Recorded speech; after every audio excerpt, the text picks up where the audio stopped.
Isang palang araw sa inyong lahat, Luzon, Visayas, Mindanao, saan man kayo sulok ng mundo. Mag-ingat kayo palagi mga kabayan. Dito naman tayo sa Manila Bay Reclamation Project upang mag-update mga kabayan. Dito tayo sa tapat ng MUA. Ayan, makita nyo, ayan. Ito yung seawall guys. Ayan. Sinsa na kayo sa maraming nakalutang ngayon dahil sa malalakas ng alon, kaya napapadpad yung mga basura dito mga kabayan.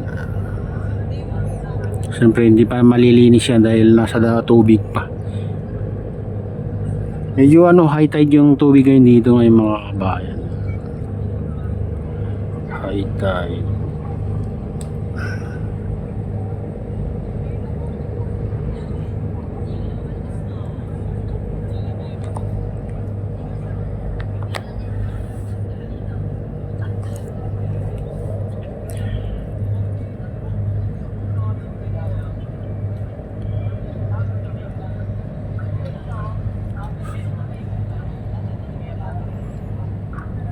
Ganyan nakalawak mga kabayan yung island nasa tapat ng SM Molobesia. At patuloy na tinatambakan mga kabayan, inaayos ito. At kasalukuyan nandito yung mga dito. Nandito yung dredging vessel nandyan banda sa labas ng itong tulay. Lampas ng tulay guys. Ayun.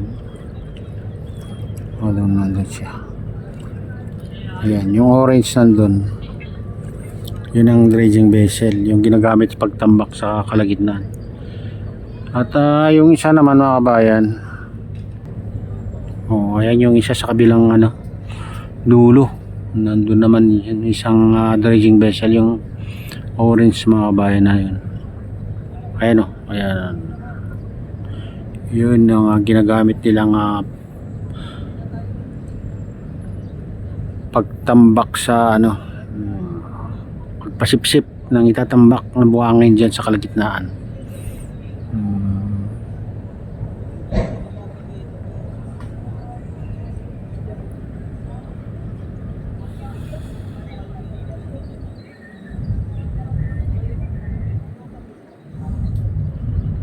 Itong naman guys, itong breakwater, hanggang dyan pa rin mga kabayan, hindi pa tinutuloy ito. Ayan, yung puti na yan hanggang dyan pa rin mga kabayan, hindi pa nila tinuloy.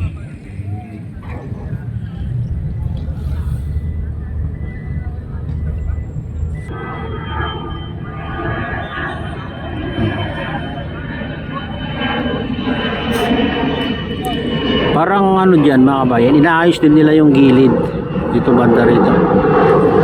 Pinantay din nila yung gilid. Kaya pala tinanggalan ng dyan mga kabayan. Tinanggal yung mga buhangin dyan kasi medyo pinalawak nila dyan banda. At parang naglalagay na sila dun ng mga kabayan ng breakwater. Ando may puti na dun banda. Ayan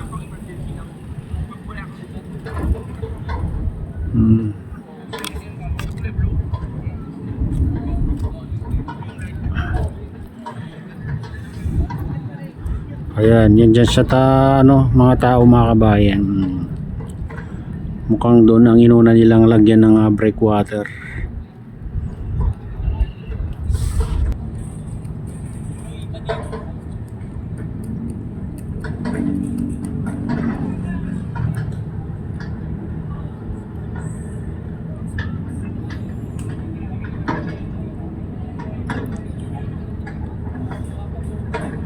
Nung nakaraang araw dyan, pinantay nila yan mga kabayan. Pinantay nila dyan. Tinanggalan nila yung mga buhangin dyan mga kabayan para pumantay dyan sa gilid. Kaya ngayon linalagyan na ng breakwater doon sa malapit na sa tulay.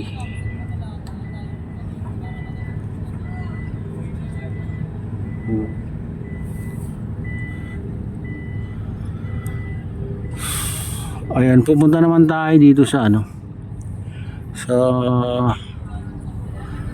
Malaking Island. Ayan naman yung pinakamalaking island mga kabayan, yung 360 hectares. Oh. Diyan naman dito banda guys, dito naman yung mga truck dyan mga bayan, dito naman na ang nagtatambak. Parang tinataasan nila dito banda. Maraming dump truck, may mga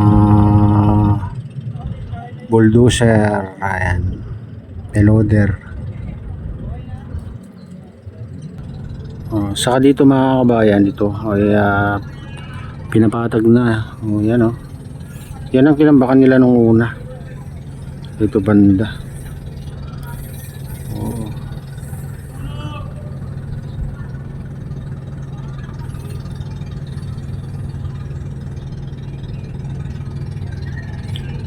Kaya ngayon pinapatag ng mga bulldozer ngayon, baka ganyan nakakataas mga kabayan, kaya lumipat yung mga nagtatambak na mga dump truck. Hindi kasi yung dredging vessel yung ginagamit nila dyan, kasi siguro dahil malayo na mga bayan, kaya naman yung mga dump truck, kaya dump truck na siguro ginagamit na pagtambak dyan. Andun sa lampas ng tulay nung dredging vessel mga bayan, baka mayroon siyang ibang tinatambakan ngayon. Baka dyan sa island sa tapat ng MUA yung tinatambakan mga kabayan.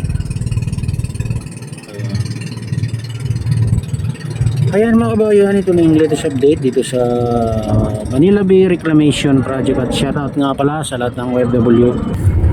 Shoutout with sa lahat ng sumusuporta sa aking YouTube channel, sa lahat ng walang sawang sumusuporta. Mega loud shoutout sa inyong lahat mga idol mga kabayan. Sana naman kayo sulok ng mundo. Ayan, sana ay lagi kayong ligtas. Ayan. Shoutout din kay Kuya Iyo, kay Ate Lynn, kay Kuya Eric, sa aking misis. Ayan, sa utol ko dyan sa naluluway na si Nestor. Ayan, shoutout sa inyong lahat dyan sa Hanaluluway. Ayan, shoutout din sa lahat ng taga Pasugin, Ilocos Norte, taga Malanggi, Ilocos Norte. Ayan, shoutout sa inyong lahat.